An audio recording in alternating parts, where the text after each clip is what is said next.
What's up, y'all? Don't forget to go to the website. The Hand Down, Man Down gear is here.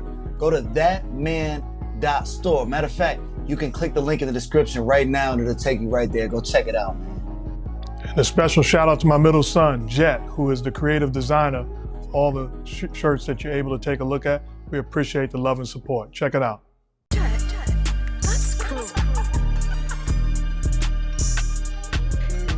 Welcome to another episode of the Mark Jackson Show. I'm Mark Jackson. You're on the Come and Talk to Me network. This is my dynamic co-host, my guy BLUU. We got a legendary guest, but first let's pay some bills, BLUU.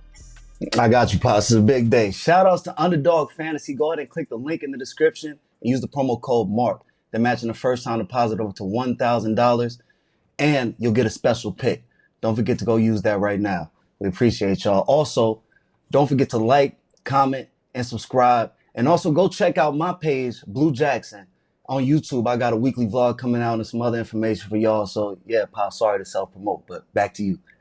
Self-promoting, that's all right. Our next guest is Brooklyn's own, Bed Stuy's own.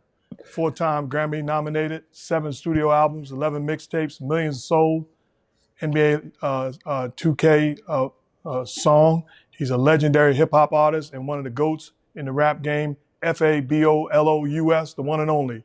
Fabolous. What's up, bro? Yes, sir. Jackson's in the building. A lot of Jacksons in the building today, man. That's my first question, actually. Yeah. We're both from Brooklyn. You was asking if we was going to be related? We're both from Brooklyn. Yeah, we got to tie back go back in the Jackson family tree and see if somewhere, you know what I mean, it connects. My grandmother's Dominican. Yeah. Come on, man. I'm covering all the bases. We need to check. Yeah. We got to do the what's the app, the website that take you back? Is it like I know it, but I couldn't remember. I was going to ask y'all. I was like, y'all not going to hang me out to dry, but instead you're hung out to dry. Yeah, got the name of it, man. And I think one's been down for. I ain't even going to mention it, but I think one had some little troubles recently. So I think there's a few of them. So you know what I mean. You could go back ancestry.com or something like that. Whatever. There you go. I just say we related. Yeah, you're a legend in the hip hop game and the rap game. We're related. We're cousins. Yeah. We New York family from back in the days, man. My uncle was a huge Knicks fan, so I definitely grew up watching you on the court and also it kind of immediately connect to me because I seen Jackson on the back of your jersey.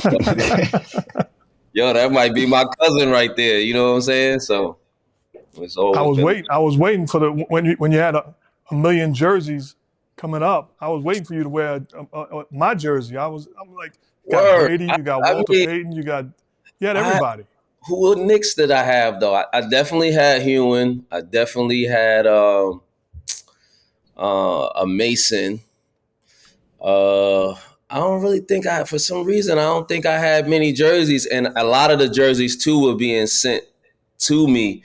And they were through the Mitchell and Ness kind of like avenue. So, here and there we had some jerseys that were of the time, but a lot were the throwback ones. So even with the Knick ones too, I believe I had like a Frazier or like, a Earl Monroe, like, you know what I mean? Like I think I had some of those guys at first. And then when I had, some more of the 90s guys, I had Hewen. And I think recently, now the 90s is kind of a throwback of the 2000s. So then I had I think I had a Mason one as well. So that's how I don't know why I didn't have a Jackson because it would have made sense. So our last name is Jackson. So it would have been like it was my jersey, but you know what I mean? I dropped the ball, man. I forgive you, bro. But talk to me about, because I was born in Brooklyn the first 7 years of my life, was raised there, raised in Queens. But talk to me about the difficulty or the challenges of growing up in Bed Stuy and dreaming to become who you are today. Well, honestly, there was challenges there, but I didn't know anything different. You know what I'm saying? To know that it was really a challenge that I was going through. You know what I'm saying? I just this was the world that I grew up in. This is the world that I'm living in. This is the things that I'm seeing in my environment. So it kind of was like, in a way, a normalcy to me of what was going on. It only You only recognize some of the struggles or some of the differences when you step out of that box. You know what I'm saying? When I was in the 4 square blocks of my projects, I pretty much was safe in there. You know what I mean? Was when I stepped out of that box is when I started seeing things. And when I say safe, I mean like just what I knew, you know what I'm saying? Kind of what I was used to and stuff like that.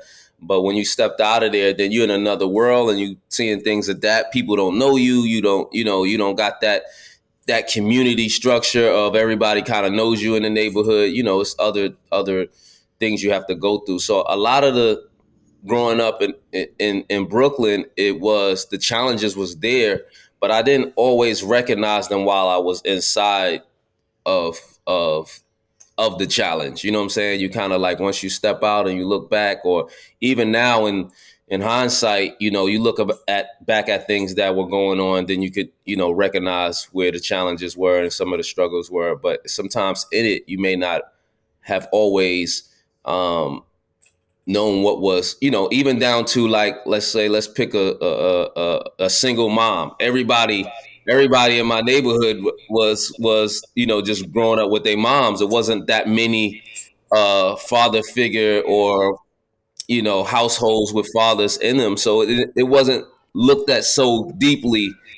Even the guys who did have the father in it, was just kind of like they was just a extra or different situation. And we didn't look at, us just only growing up with our mom as a struggle, really, in a sense, until you look back and say, oh, nah, you know what I mean? It was supposed to be a father in the house and you didn't have it. And, some of those things of not having a father in the house lead to other things. So, it's just, I think as a kid and as a teenager growing up there, I didn't recognize as many of the struggles and challenges until I was able to see the world a little bit more and see, how things are done, and what we thought was normal maybe wasn't as normal as we thought it was. I got to tell you, Fab, you talk about the struggles and the challenges. You made some struggles and challenges for me when I was young. I was in about, I gotta bring it up to you. I was like in the 5th grade. My pops was picking me up from school. I come out, I got my backpack, I hop in the car. I didn't know what was about to happen. It was a normal day for me. But all of a sudden, my pops hit the radio. All I hear is, I'm like, yo, what is this? He like, yo, this new dude Fab. He's spitting like nobody else. Da da da. All of a sudden, a few weeks later, I'm pulling up. I got the Michelin-ness joint, the thick joint. Michelin-ness backwards. I got the white tees. The shorty got my smile used to be a little crooked, but you had the crooked joint, so I thought I could get the shorties now. I'm like Fab, like, don't say nothing to me. But I got to tell you though, Fab, because you messed me up. Because I was listening to it. I had the CD player, the Walkman. I'm bopping. I go to class. My teacher like, all right, it's time for the spelling bee. She's like, spell Fabolous. I'm like, I got this. I'm like, what? Are you kidding me? Fabolous. And I sit back. I'm like, yo, what? My friends is looking at me like, this dude is dumb. Like, I'm like, yo, this is right. So I say all that to say I got in trouble with my pops. Like, yo, why you keep spelling Fabolous like this? And he reprimanded me and whatnot. I still love all your music, but I just want to know I heard there was a story like there was a mistake behind the name, or you used to have a different name. But maybe just give me a little background. Well, first and foremost, I'm gonna tell you, like my grandma told me, rest in peace, Nanny, that you wasn't wrong, but you wasn't right. You know what I'm saying?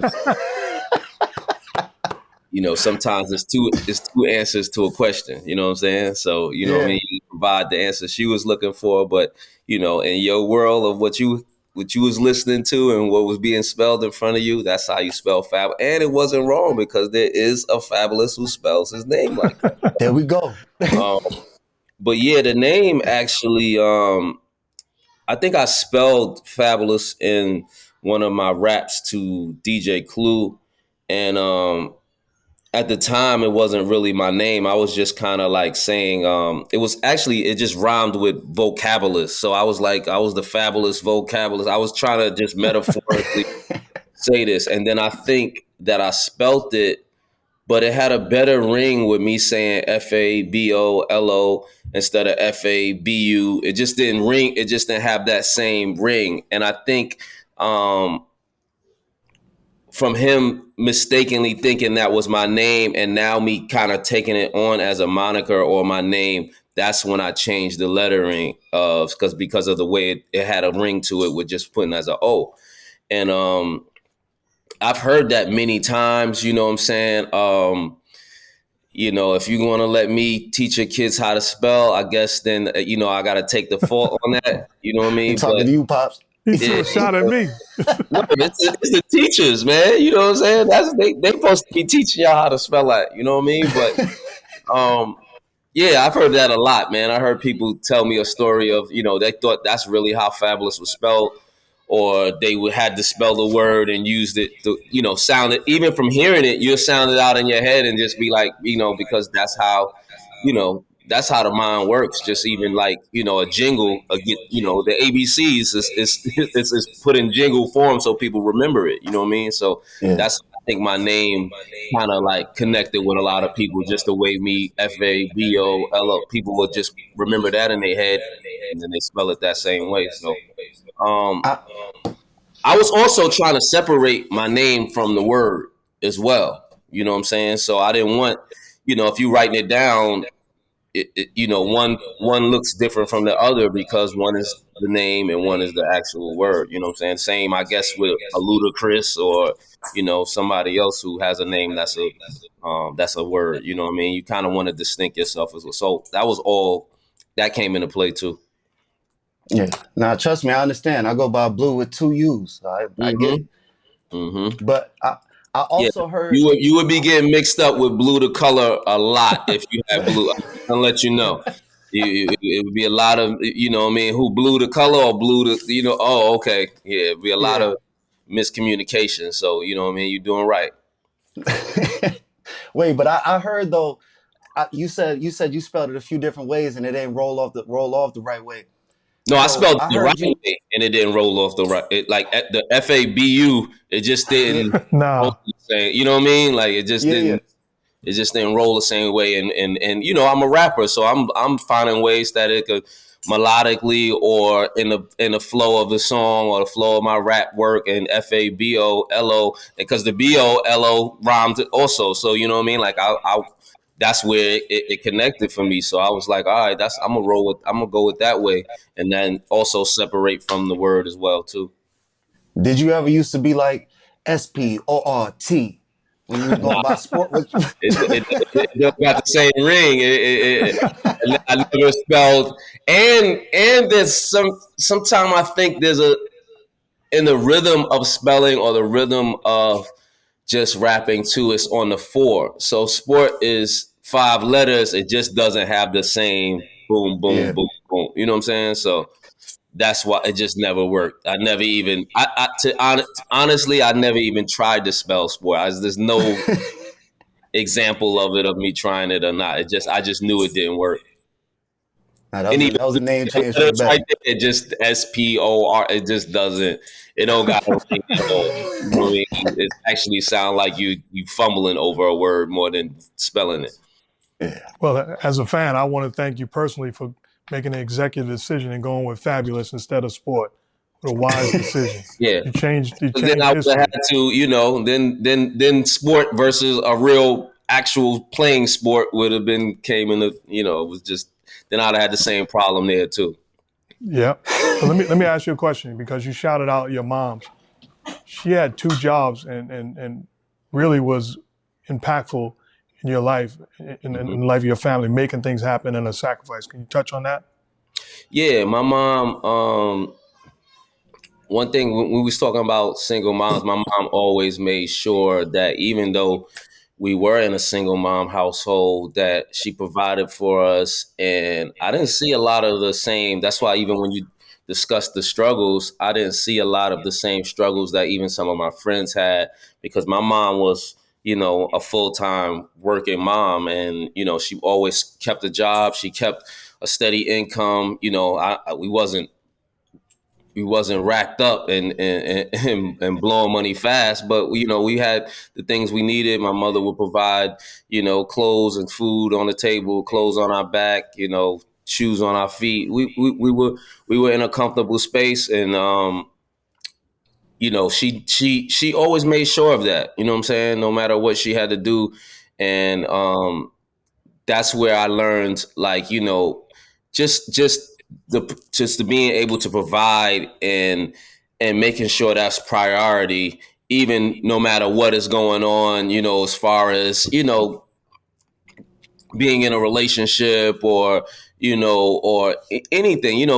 The people are adults, they have aspirations and dreams and all of that. I felt like my mom, you know, put everything to the side to make sure that she provided and made sure we had the things that we needed coming up. So, she was my first example of that, and why I always hold her to such a high regard, because, you know, as a mom, that's your priority. But, there is, as we know, there's a lot of parents or adults who choose the latter and go a different way because they want to do something, they life is more important to them than providing for someone. But my mother always made sure that we were, me and my brother were the first priority in taking care of everything that we needed to grow up and be the best young men we could be. How has that influenced you? Because I remember going to an event and you being there, and I keep my eyes on everything and watch everything, and watching the way you as a father went about your business, and, making sure your young fella was good, and navigating through the crowd and all of that. It was just a beautiful thing to watch. Fab the Hmm. artist, but Fab the father was separate. Yeah, I mean, for me, it's priority for me, but I'm sure it's much easier and it's still not easy, but it's much easier from the playing field that I'm in and where I come from, and the resources that I have. So it's another thing that makes me salute my mom as well. You know what I mean? Because she didn't have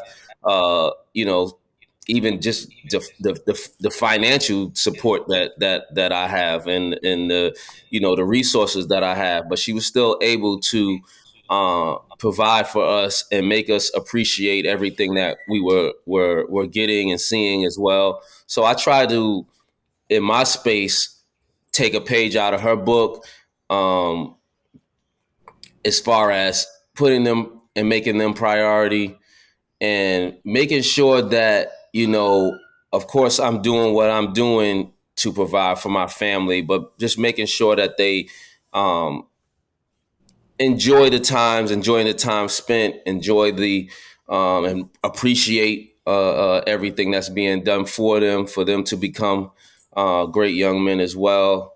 Um, but yeah, I try to, and also changing of the times too. I've also looked at, the times from my mother was raising us to the times of me raising my kids now, and things of course change. So I always look back at what some of the things that was done when I was a kid to things that is done now, and then just kind of compare the two in a sense as a parent as well. And but always, there's no real like manual or anything to parenting. You know what I'm saying? A lot of people, like so they say, are just kind of thrown in the water and have to, learn to swim as it happens. You know what I'm saying? And you take little pieces and things from your childhood, or things that, even things that you wanted more when you was a child, and try to, bring that into, your kid's childhood. So that's really, she set kind of the precedent, but then I also have to, have the same, and recognize too that your kids are their own personalities, their own, they may not be the same as you when you were a kid. They may not process things the same way as you did when you was a kid. They're not living in the same environment as you did as a kid. So all of those things are factors as well. But, I just try to, just enjoy the time, and show not only that they're my first priority, but that I'm also there to put them first and put them forward as well. Now, how much does it mean for you being somebody who has such an extensive catalog? I know in the city you hop on so many songs with these young, new, upcoming artists. I was recently just listening to that Problem Joint Cash Oh, Cobain, and I Cash heard your voice Cobain. come across. I'm like, this is crazy. How does Yeah. it feel to be in those sessions and give back and interact with these artists still, even after you've done all this?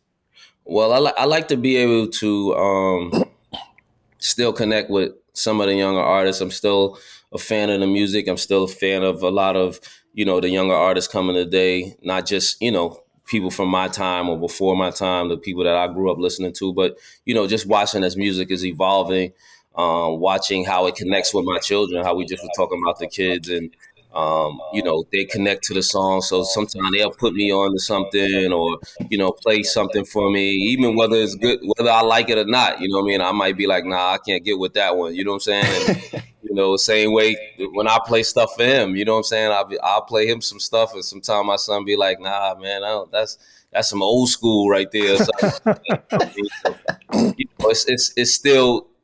I think music though has bridged the gap a little bit as well. Um, Hip hop has shrunk the gap between parents and kids too, because sometimes we're listening to the same music or we listen to the same artist, or I could share artists with him and he could share artists with me. Um, so that's one of the great connections of still being able to vibe with the artists of today is just being in tune and them still wanting to rock with you as well. You know what I mean? Because they're a new generation. They're a different generation. So for them to even be, wanting to work with you and as well as work with you as well is a great thing. You know what I mean? Yeah. I saw your interview on the Pivot, and those guys do a tremendous job. And I saw right away where you talked about how Beyonce checked you for lyrics. I understand how that works, but you Mm-hmm. also impact in a positive way where people say, Fab mentioned me or Fab acknowledged something, in my life or something that I did. So my favorite lyric of Fab is this: we need more, we need more, we need more than Instagram posts with captions. Black actors, stop acting, start actions. Kerr got the credit, forgot about Mark Jackson. That Yeah. to me, look, Yeah. I tell you what, that That was blessed me me. speaking on. That was just speaking my mind and what was going on, and like, and sometimes like in that when you do that too, because mentioning, I never spoke to Steve Kerr about that, and I wasn't really trying to diss per se Steve Right. Kerr, but I was just also giving you your flowers in a sense of what you've done. In that time too, there was a lot of things going on about Black Lives Matter and equality, and I just wanted to. I feel like also because we are rappers and musicians and have that vocal ability to express, it's always put on us to express too. But I think some of the uh, other platforms don't always have that same pressure or like they need to acknowledge things that's going on in the world or in politics or you know what I mean. It's just all the time they get to just kind of like do what they do and then go back in the shadows of it. But um, I wanted to just speak on that too. Like, I'm not saying that we don't, but I think everybody has a right to speak up on when they see something that's that right, or to speak up for equality, or speak up for what's right and what's wrong. You know what I'm saying? I'm not saying that everybody has to go out there and march to Washington, but if you have the platform, if you have something to say about it, don't shy from it. In the sense that I don't want to mess up things for me or whatever. You watching, somebody who's going through things that you may have never even had to go through, but it's not right. You know what I'm saying? And that's where I was just speaking up on just, not only shedding light on one platform to discuss things, but we should all, when we see something that's not right, stand up against injustice, you know what I'm saying, or anything that's going on that we don't feel is right. Well, I certainly appreciate the love and acknowledgement. Steve Kerr is one of the greatest coaches of all time, and he certainly acknowledged what me and my staff did before he got there. So it's all love for Steve Kerr. Mm-hmm. I didn't take it as a shot towards him.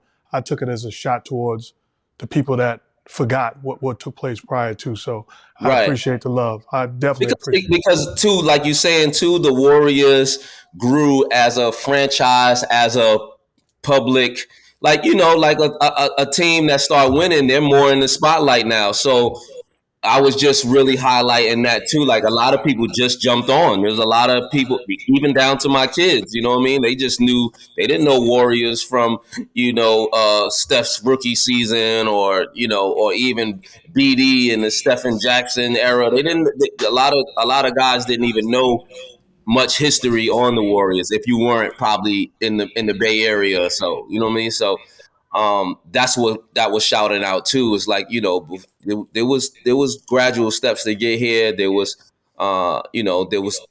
also a lot of great coaching by a guy by the name of Mark Jackson, who helped usher in this team. So I was just shouting that out, and like again, it wasn't a shot at what Steve Kerr did. I think Steve Kerr did an amazing job with the team there. But I just wanted to give you a shout out on what you had also did there as well. No, it's crazy how you say music can communicate and how your music communicated to my pops. But at the same time, your song, I was over here telling, give me that iPhone 5, FaceTime to the phone. Like, Right. that was my joy. That was killing them. That was my joy. So that Yeah, affected me in a little different way. But right. nah, Now, that's crazy like though. you're saying, the lyrics, like that's where that whole beyond. It's just really sometimes you don't know that, especially in your younger years as an artist, you don't know really how much what you're saying is impacting people or connecting to people or motivating and inspiring people or putting thoughts in people's head. This music from the 90s from Tupac that people are listening to and still getting messages and stuff from, because it's information providing, or it sparks something he said in an interview. It's like he might not change the world, but he's gonna maybe help spark the mind that changes the world. You know what I'm saying? So that's just how the communication of what you put out there, it resonates and it connects with people, and you don't know how it connects with people. You don't actually, you just put it out there, and people digest it how they digest it, and move off of it from there. So it also, that lets me know that you being mindful of what you putting out there, what you saying, how you want to say it. I think in younger, a lot of younger artists don't always. Some do.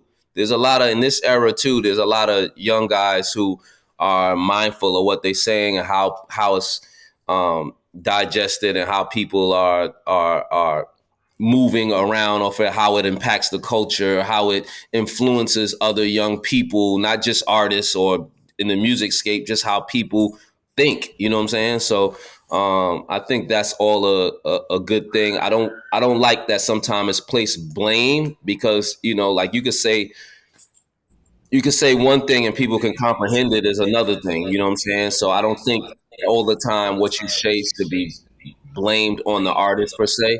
I think sometimes it's people's understanding, and sometimes it's people's environment, sometimes it's people what they're going through and how they apply what you said, or take one piece of what you said and don't. You know what I mean? So um, that's why I think it's always should be a freedom of speech in that vein, because you're not responsible for how somebody interprets or comprehends what you say, but you are responsible for what you say.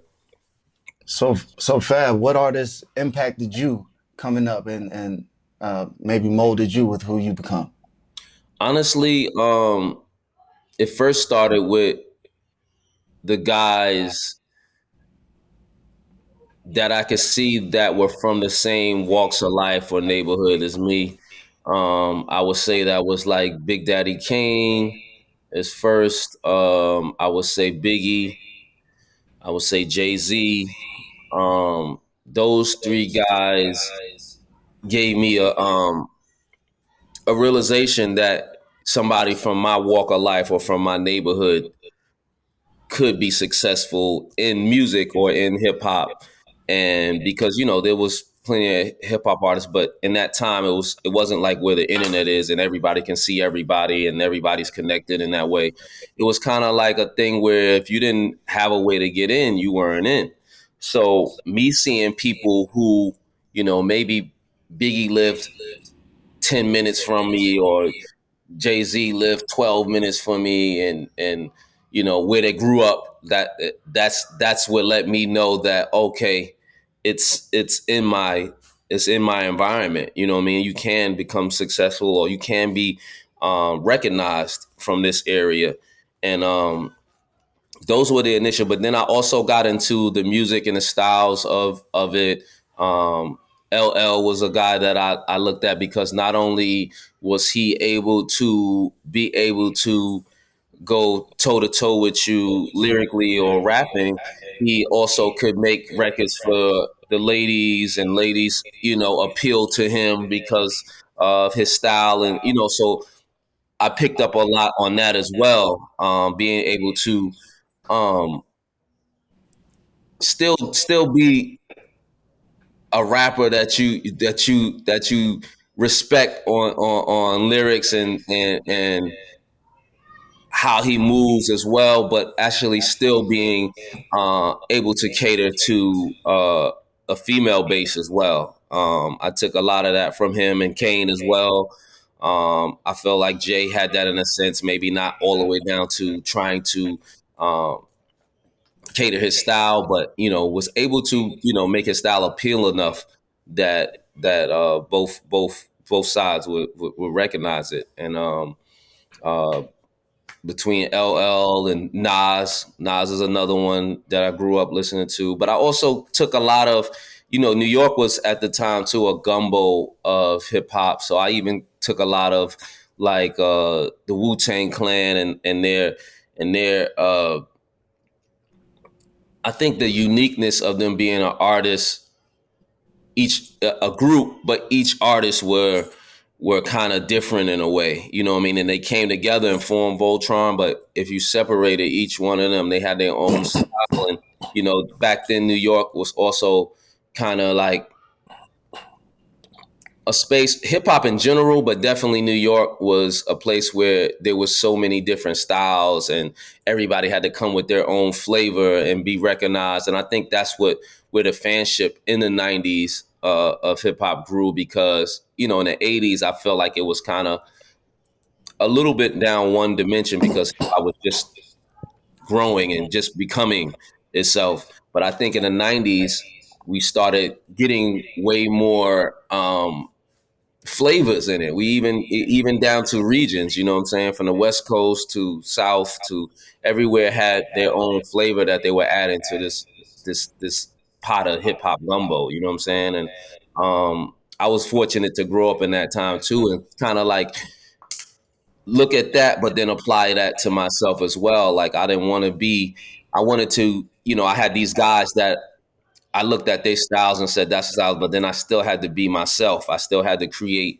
what made me, what made Fab, and that's where it came from. You know what I'm saying? It came from those guys, but then it also came from just looking at hip hop and that time as a whole, um, and knowing what I had to do for myself.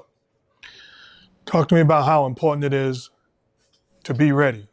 You took the opportunity to get in front of a Queens legend, DJ Clue, at Hot 97, and you wasn't only ready, you was prepared and absolutely put yourself in position to make history that night. Talk about that night and how your life has changed since then because you was ready. Um, ready is underrated. You know what I'm saying? And sometimes you don't even know that you're ready.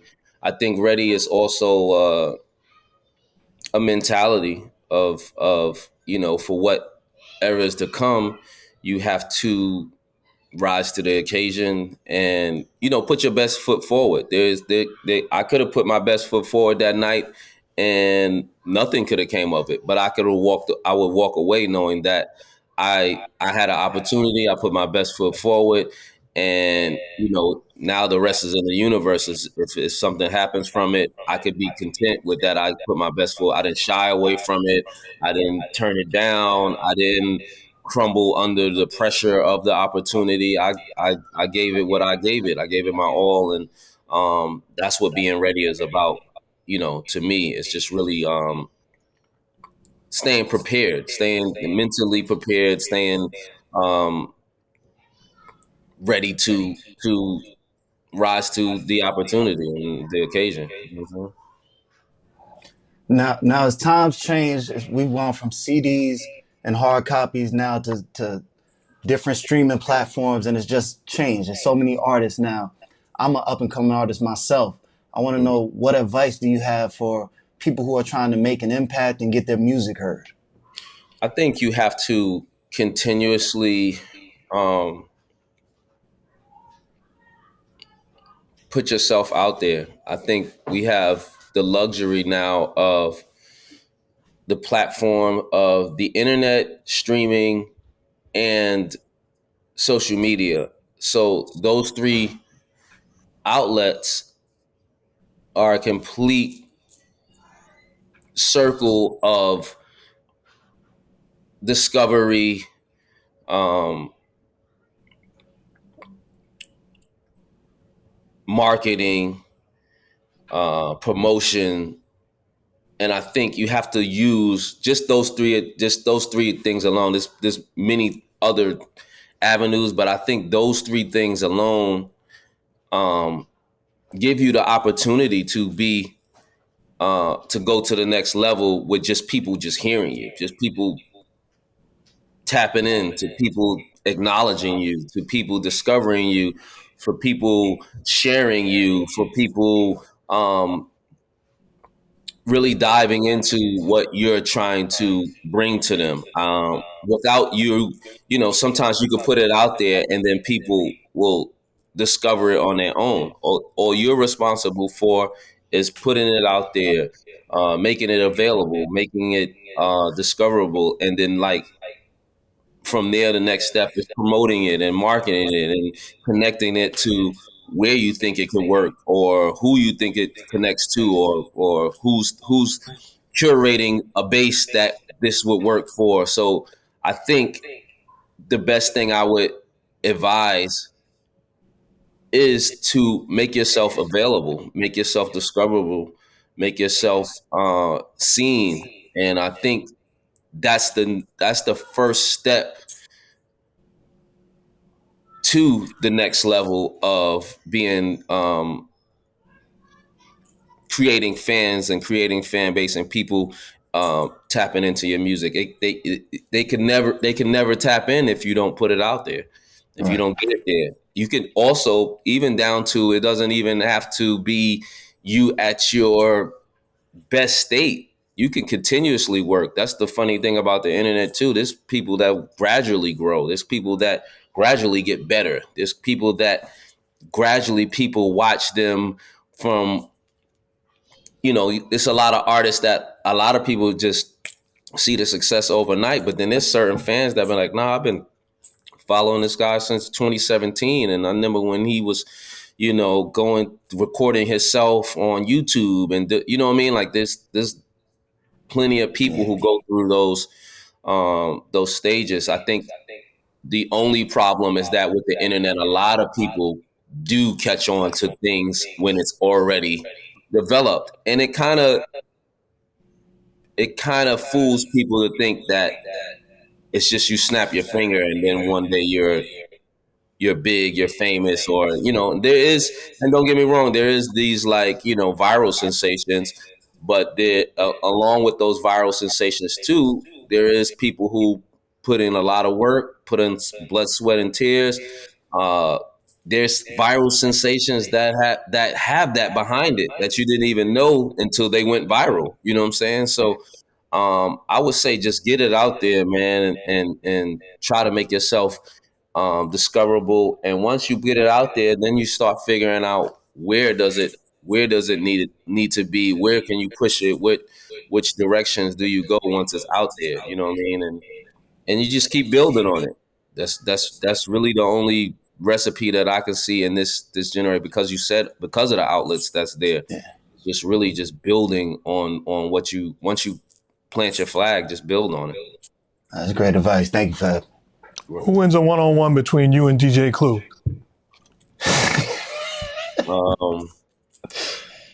If you ask Clue, he's gonna say himself in a heartbeat. Clue, and I say that to say it doesn't matter to me. You can ask Clue who would win out of him and Damian Lillard. Clue is gonna say, "Yo, if who's getting the ball first?" You're like, what? That's how Clue is. So you know what I mean. When I was heavy in ball, I think it would have been a great. But I also too, I've never seen Clue play basketball kind of one-on-one in a sense. I've always seen him play, like gym runs basically. So that's a different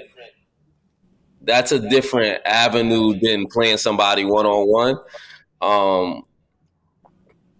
I'm making this answer longer than it needs to be, but while I was playing ball, I think I was more skilled than Clue, and I would have won.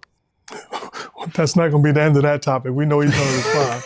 Yeah, you already know, man. He's probably going to take that clip and post it and try to set up a game, with us at in our late 40s, and he set up a game, you know what I mean, because of this. But I'm talking about in our prime, you know what I mean. So there, I don't even play ball now.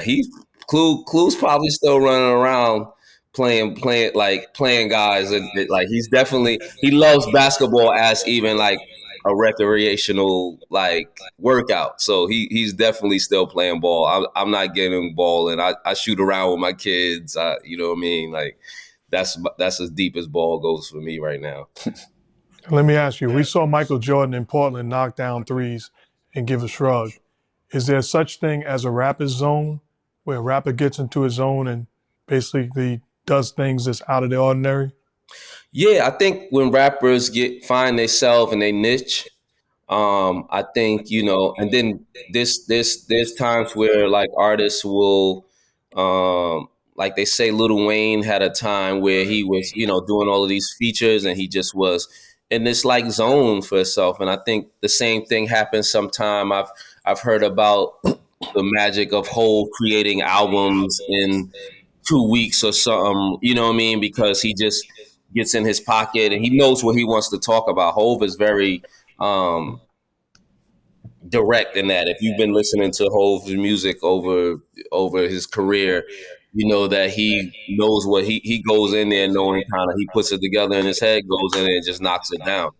But I do believe there is a zone for artists when they find they niche. They find some artists at the beginning of their career actually haven't really found their niche, or they have one there and they grow and become a different artist and find other things that they can do with their vocal ability or their style.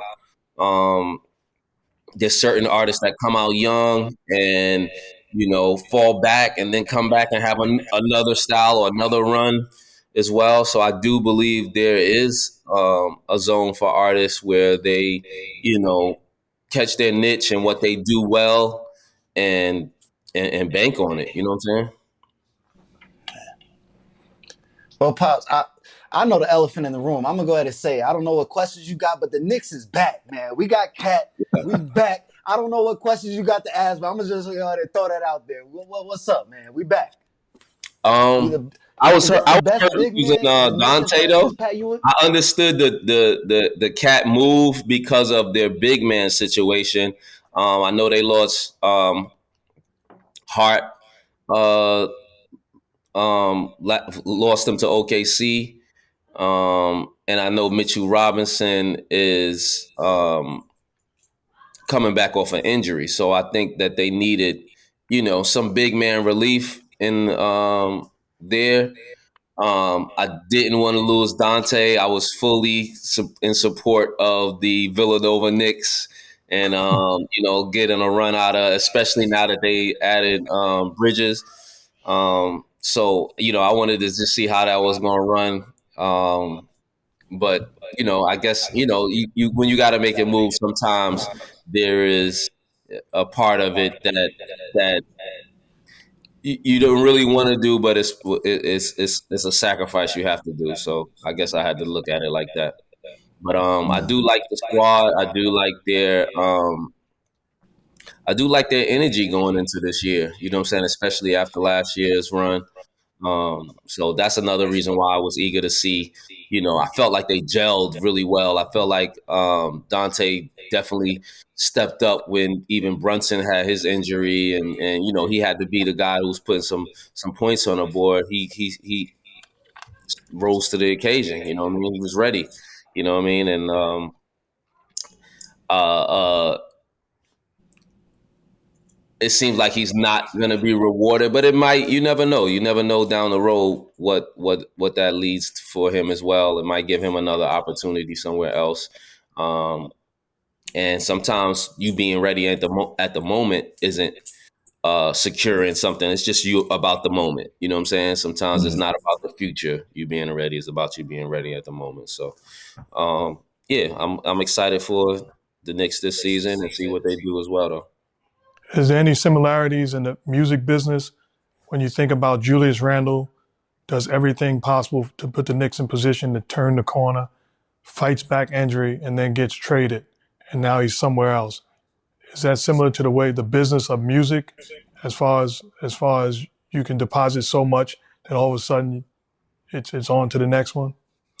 One way I would just say over time things change, fans change, fans could be fickle or into something else. Music could change and people are want to do something else or go with something else. But um, really, in comparison to the Randall situation, I mean, we perform at our best for that to be recognized. You know what I mean, and that to be um, valued.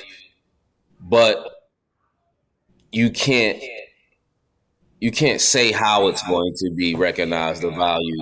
All you can do is do your best. All you can do is be ready, as we keep saying, and about opportunity and being ready. Is all you can do is do your job, and it's almost of course it'd be shocking, or like it might catch you off guard. But the best way is to just still stay on your pivot of doing the best you can, and you'll take that everywhere you go, or any team that you're on, and or every time you do music, or every time you put out an album. Just do your best, and most times that's received. Or I'm sure the fans overall. I think they're not in management. They don't make the call to trade him. So I think they definitely appreciated what Randall brought. What he grinded through, I think he definitely was appreciated. But again, there is a sports side of it, there's a business side of it, there is things that are going to happen within business that don't always align with what you want to do, as far as like uh, hold on to a moment, or hold on to an athlete, or hold on to a team, a certain team. It's things that happen, and teams break up, and players go get more money, or players make the best decision for themselves sometime, and it's the same thing they've had to start doing, because teams will make the best decision for the team and not only just for the player sometimes. So players have started to accept that too, make the best decision for them and their family. And sometimes, so I say sometimes it's unfortunate, sometimes it's shocking. There's people who won and got traded, won a championship and got traded the next year, and you'd be like, "What?" You know what I mean? So even as fans, you'd be like surprised. But at the end of the day, it's business, and things are gonna. You have to make the best decisions for.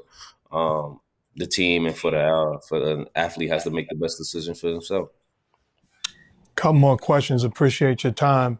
Yeah. One question for me is we've seen people stumble into legal problems. We've seen people, athletes, actors, entertainers get caught up in different nonsense. How have you been able to stay, pretty much clean? And the Fabolous that we knew coming into the game is similar to the Fabolous that we see today, just much more mature and older. I just stay me, man. Honestly, I don't.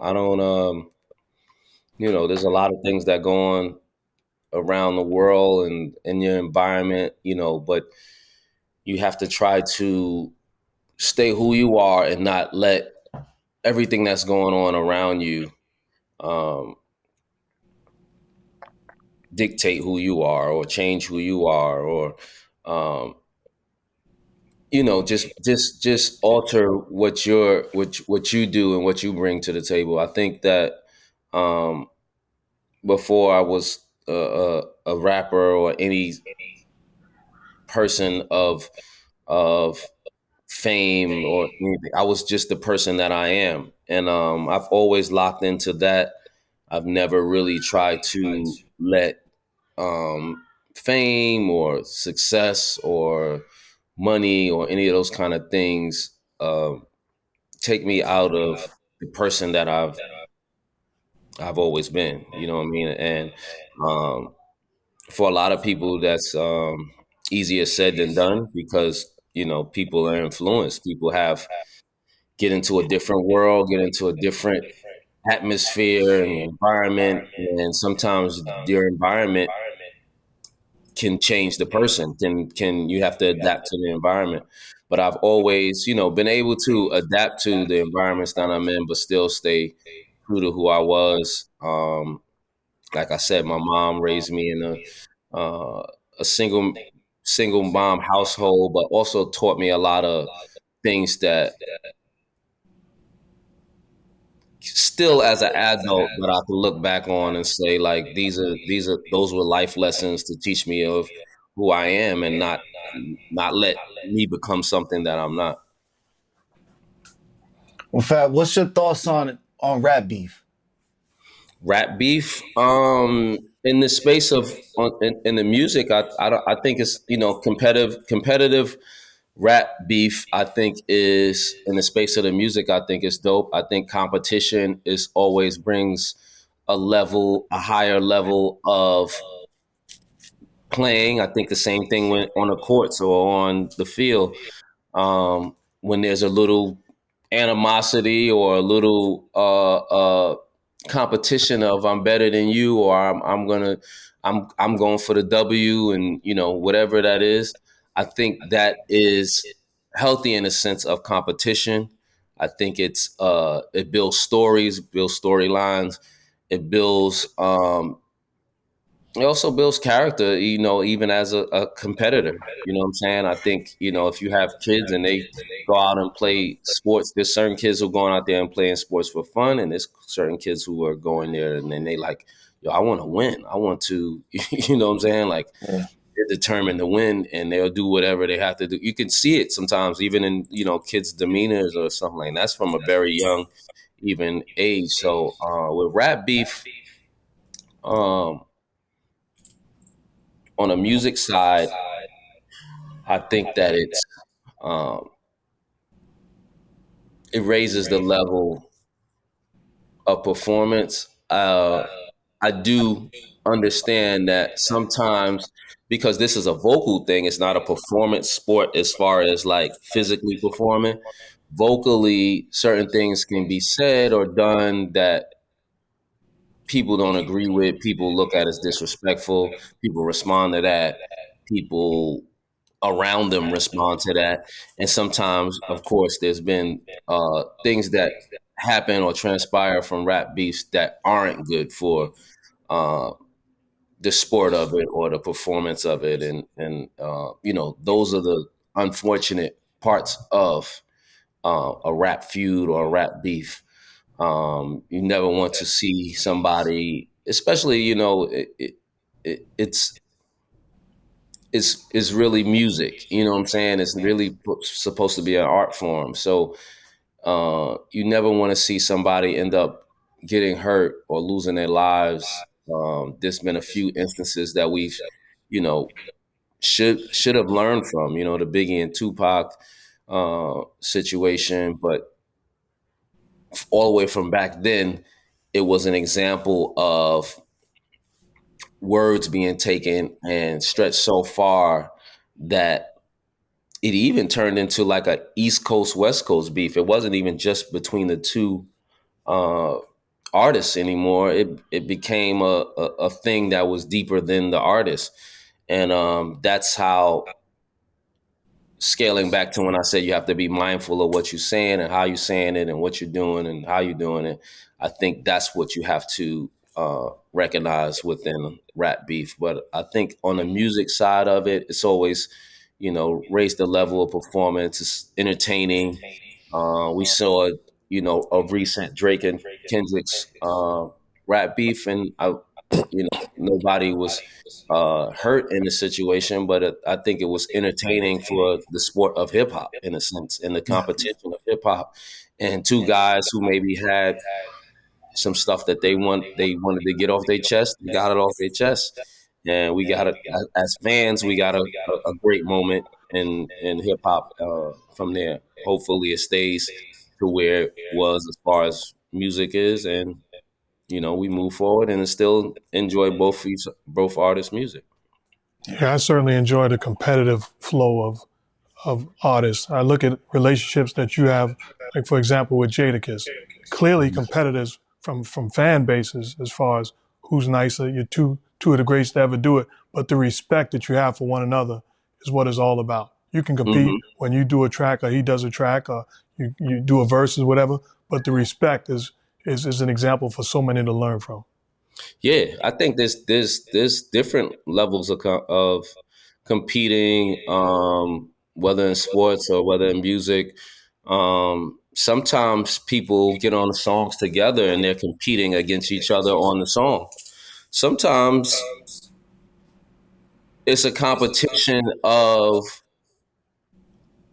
us against, like, there's sometimes that I do songs and I want our whoever I'm collabing with, it may not be me versus you, it might be us versus what else is going on in hip hop. You know what I'm saying? Like, we want to put out a song that's gonna make a statement or gonna make people uh, uh, love our collaboration. So a lot of times, I started thinking there as I got older. Maybe when I was younger, I was more like, I gotta get off and make people recognize me.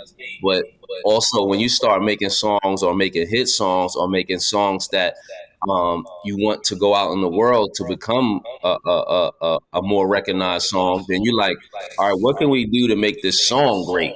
Not just make my verse great. What do we do to make our song stand out from all of the rest of these songs that people look at as hit songs? So, that's why I think there's different levels of competition and different levels of competing, but it's not always one on one. Sometimes it's, you against the world, kind of, in a sense. What's next for Fab? What you got going on next? What should we be looking for? Man, definitely working on some music to come soon. Um, and just definitely wanted to do this now as I'm doing a project that has like a layer of what I'm on and what I'm doing. So definitely using the album as, kind of the roots of the tree or the tree itself, but the branches are going to connect to a lot of different things that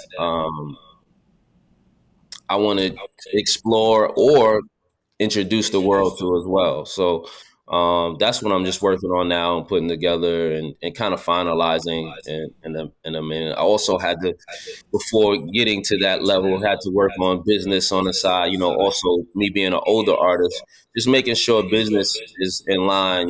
This is something that, after I'm done, will probably feed my children, or what I mean. You want your work to be benefiting you and your family after it's all said and done. So that was part of me recognizing that too, just having just business for the future, not just you could be okay now, you could be great, you could be comfortable, you could be, I could live this lifestyle that I'm living, but also you have to at some point you have to start thinking about past you or just in the future, what it does for your children and your family.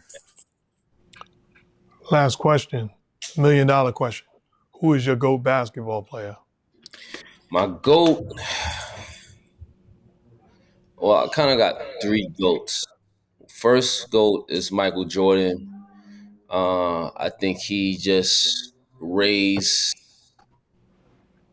the level of basketball to a different height, a different, uh, even on the playing side and just on the uh, stature of his brand. I believe in the same time as he was becoming this great player, he was becoming this great brand simultaneously. All the way down to a logo. There's not many guys who you could just see a logo out there and you instantly connect it to a person. There's logos you connect to a team. I think the biggest logos are like products of even down to your Yankee hat. The Yankee logo is a world famous logo, an Apple logo is a world famous logo at this point. But the Jordan logo it's in that stratosphere as one of those logos you immediately not only know but connect to one person, and that's kind of hard to do, globally, because people live in different walks of life, and now we're years removed from him playing, and the logo is still as prominent as when he was playing. So he was one. I would say Kobe Bryant is another one. I believe Kobe Bryant's story is a little different from Michael Jordan's, but I think that his personality and the dog in him as a winner is one of the reasons why I choose him as one of my goats as well. Um, he he just embodied, uh, uh, a winning attitude. You know what I mean? A winning demeanor. To work hard. The perks come from the work kind of demeanor, and um, that's what I got from Kobe Bryant. He made the players around him eat better, but also if y'all gonna slack, that don't mean I'm gonna slack. You know what I mean? That's the kind of like energy he had, and I respect that. And of course, the last game changer for me would be LeBron James and what he has done from his storyline is different too, because his is all the way down from when he was a teenager, and he was one of those guys to come from that. We seen guys who were team players um, either go to college and then go to the NBA, but LeBron was a guy who comes from high school, was ranked, scouted, all of the above, and gets to the NBA, continues to grow, continues to be the phenomenon of um, this one of a kind player, pretty much his whole career, and still be able to um, still do it at such a high level at even now in what a lot would just call him as the OG of the NBA now, and he's still being able to play at a high level. He's still able to be in the conversation with some of the top players in the league, and he's seen them grow. He's seen some come. He's seen them go. He's played with some OGs. He's played now the guys that are watching now that play with him. They're watching him still play, and he's still competing, and he still has a love for the game. He still has a energy that is almost like still a kid within the game, even as an OG. And I think he was an asset to the NBA in that as well, because he evolved that from the Jordan and Kobe era as well. And those are my three goats, man. They three goats to me, and the three-headed goat. You know what I mean? That's it. Can you imagine being in the locker room with your son on the same team? Ah, man, that might be a little more frustrating than. But I would think that it's a moment that you would, man, it would probably make you emotional every night. You know what I mean? Just seeing, just we all have watched our kids grow from when we were holding them in one hand to now being on the same court with them in the NBA. Has got to be an amazing feeling. You know what I mean? It's unbelievable. Well, we thank you for your time, man. You're an absolute legend. Continued blessings. Keep on impacting and keep on making history. The one and only Fabolous. Fabulous. Appreciate you, Fab. Appreciate it. Love, man. Appreciate y'all. Hey, another legend, Pops. Shouts out to Underdog Fantasy, man. Go ahead and click the link in the description, and they are matching a first-time deposit of up to $1,000. They'll also give you a specialty pick. Use the promo code MARK. That's MARK. And go do it right now, man. Remember, in 2013, former champ and retired now Timothy Bradley was boxing against Ruslan Provodnikov. It was considered the fight of the year in 2013. Timothy Bradley was in trouble all night long, taking shots. He wound up winning the fight, but in the final round, with 15 seconds to go, he took a shot, a punch from Provodnikov. It damaged him. He was out on his feet, and what he did in the next second was brilliant. He got down on one knee, which signified, give me a mandatory standing 8 count, which gives him 8 seconds. Referee gave him that when you can no longer be punched or hit. When he got up, the bell rang, and he was declared the champion. He won the championships just because of his ability to get on a knee. Now let me talk to you. This isn't a boxing match. This is life. You're hurt, you're hobbled, and you're damaged. You're out on your feet. Well, the preacher in me says to you, it's time to take a knee. Champ. Blessings.